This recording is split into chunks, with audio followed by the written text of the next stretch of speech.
Kwaini mudibede kodwa nyaka giko magweche gi manyien mago mag ang'ich welo nyinga jailieta jaloko marwa en Wilson Ochuka kabende ote magi waroke lai marwa mar ote machok ma en ariyo adek auchiel nono nono kawachaka ni anyuola mar Boniface Kariuki rawera manochwad gi magine kinde ng'anyo mano bagi chieng' tich ariyo e boma ma Nairobi ywak ni sirkal ojwang'ogi kendo jotim nonro pok oloso gi familia no mar dayo dhoge kaluwore koda hinyruok mar wuodgi magi duto timore ka anyuola Boniface wacho ni bath obwongo ne nyakonchiel ok ti maber ka nyaka sani pod onge luokruok moro amora moseneno kuome chakre ne tere od thiethno ndalo 5 mokalo. Jafwambo marwa Sharon Ong'ao gi ler mathoth.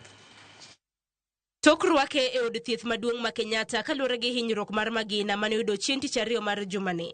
Anyuola mar Boniface wacho ni onge lokruok moro amora ma wuodgi nitiere godo. Boniface is fighting for his life.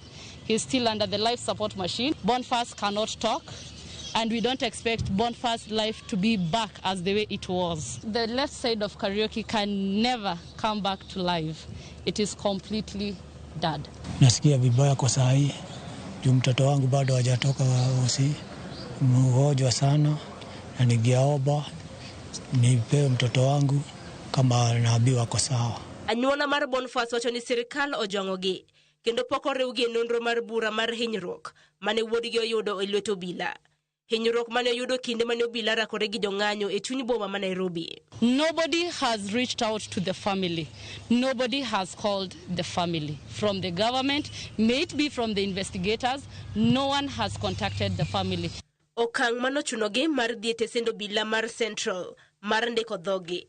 Kata kamano, tesend obila nonyisogi ni bura makamano nosekaw gi bad migawo matimo nonro e wi nek mikelo gi obila. Yesterday, yes, we went to Central, whereby they told us they cannot take our case. Our case was taken to homicide, whereby the family have not been contacted by anyone as the case has been going on and the proceedings have been going on.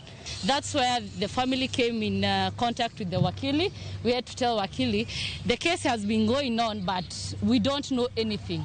There is no one who has been at Milimani courts to listen for us or even to appeal for us.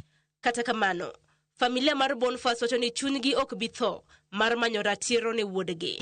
We are planning that on Monday maybe we'll approach these security agencies to see whether we can get that assistance, which has not been forthcoming to date. The last time the matter was in court, the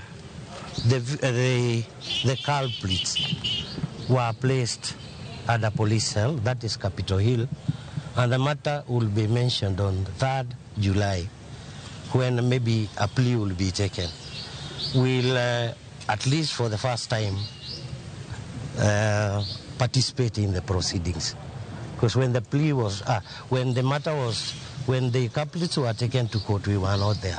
E kinde ma Boniface ntiere kitanda mar midekre, rawere mag Gen Z ochano ng'anyo chieng' tarik 25 mar dwene.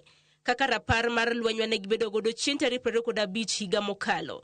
E kinde ma jodolo kwayo rowerego mondo obed gi ng'anyo mamuola kendo owere gi ketho mwandu jo Kenya mamoko.